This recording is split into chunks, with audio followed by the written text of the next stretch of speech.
My name is Jane Haig, and this is the umpteenth in a series of even more videos using the book Bible Women. We're having a wonderful, wonderful series of discussions, both on the Thursday morning Bible study, on Sunday morning in the forums, every last Sunday of the month, or is it the third Sunday of the month? Every month.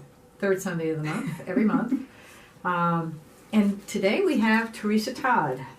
So, Teresa, tell us a little bit about yourself, and then we get to talk about Sampson's mother. Okay. So my name's Teresa Todd. My family moved to Annapolis in 1992 in August, and it was right after Mary Glasspool had started that year in May. And we arrived with our three boys from California, where we had attended a very small church out there, and there was like 4 pews at the church in Lake Tahoe where we came from, and we always sat in the second pew. So we arrived at St. Margaret's, and the boys walked in the door ahead of us and walked up to the second pew and sat down. So everyone in church knew that we were there. And here we are. How many years later? Almost 25 years later. Wow. Those 3 boys have all grown up, and there's been one more who's also grown up. And my husband Al and I are still here at St. Margaret's, very active. Thanks. Thank heavens. So what did you learn about Sampson's mother? Well, Sampson's mother was a regular person. So was her husband. Her husband's name was Manoah. Mm-hmm. So it's kind of easy to remember because it's man and Noah put together. Manoah. And the Sampson's mother, I guess we're going to have to call her that because we don't know what her name is, but they were out working in the field, and an angel came to her in the field, and she had been barren, and the angel told her that she was going to have a child, a boy child, and that she was to abstain from drinking food from the grapevine or anything from the grapevine, and to keep herself clean.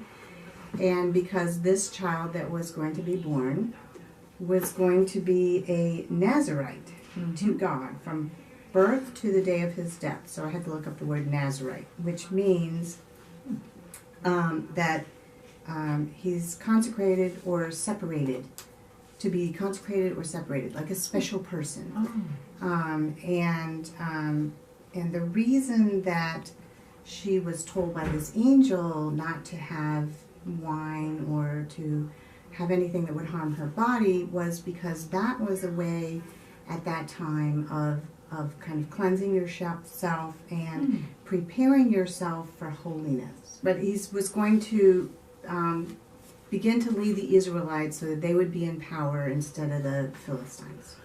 He would be a warrior, in essence, a holy warrior. He was going to be and a leader. He was going to begin to lead the Israelite people out of their bondage.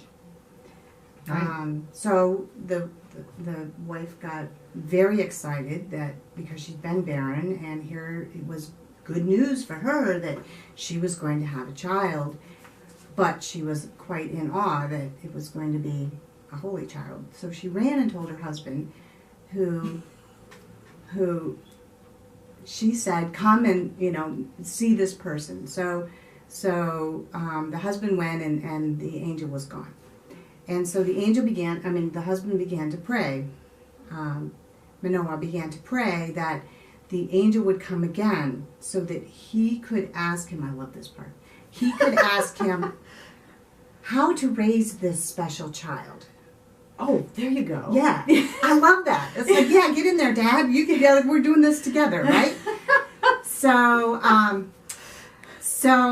the angel comes again to to Manoah's wife. Right, Manoah's wife. Right. And anyway, eventually Manoah comes out to the angel and wants to know, what's your name? I mean, I think he forgot his question because then all of a sudden he wanted to know what his name was, and then they offered a burnt offering to the angel, and the angel went up in a flame, and so then they knew that it was really an angel, And Manoah was quite awed at this point, and was sure that he was going to die because he'd seen God. And Samson's mother, was like, "Oh, well, I've seen this angel twice now. I haven't died yet." And so, come on, if God had wanted to kill us, he would have. So let's get on with, raising this baby that we're going to have. Mm-hmm. So that's really the story. I think it's interesting that in the Bible Women book, the author makes Samson out to be a very difficult child. And so I went and read in the Bible, and Samson's actually kind of awesome. I mean, he, Yeah. he kills a lion with his bare hands. He demands that he marry this one girl. I mean, in the book, they're like, "Oh, he's so difficult. He doesn't listen to his parents." And I thought, "Hello, have you raised four sons?" Yeah, there you go.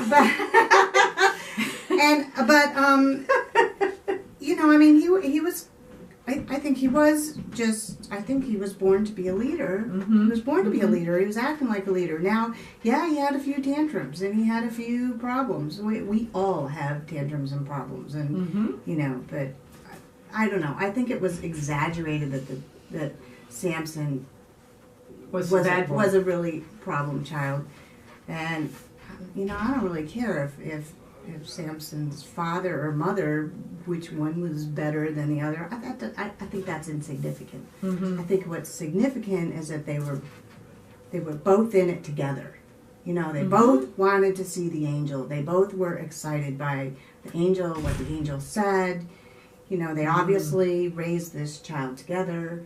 They were both involved in Samson's marriage. In meeting her family. It's not like they had this child and walked away. They raised this child. And my big takeaway from this is, we don't always know what our children are going to be, or how they're going to turn out. We all know that our child, is a child of God, and our child's going to be God's messenger one way or another. We help to raise the child, we help to mold the child, help to try to find the best in the child. I always tell my children, my job was to raise you and have you be a productive part of society. And there's a lot of other stuff that goes with it, but that's really the goal of raising your child. And, you bring faith into it. My husband and I all along said we could have never raised children without believing in God, because how often you would turn to God and go, "What am I going to do about this?" Or, "Oh my gosh, how do I take another step forward? Or how do I explain this to my child?" Or, but we were constantly pausing and saying, and reevaluating, saying, is this what we say? Is this what we believe? And it was really nice to have both of us together to have our faith be part of raising our children. And to have God as a ever-present member of that family. Right. Yeah. Right.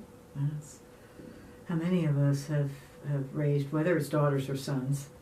I too am the mother of two boys, two sons. But yeah, how many times did sometimes in the middle of the night, sometimes, no, I'm not going to school, or get on the bus times, or no, I'm not going to eat that times, when I've just said, "Please, dear God, grant me the strength." Or you get the phone call from the school, and before you react, you go, "Oh, I think I'm going to pause here and pray about this a little bit," and just, give some space. Give some space for God to give me ideas and reason, kind of defuse the situation. A lot of times in the women in the Bible, we get such a narrow slice of the women, and you wonder,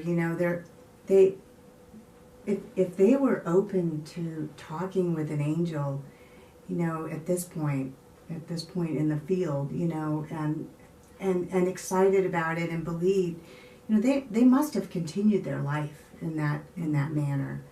And you wonder, who really raised the children in that environment, in that day.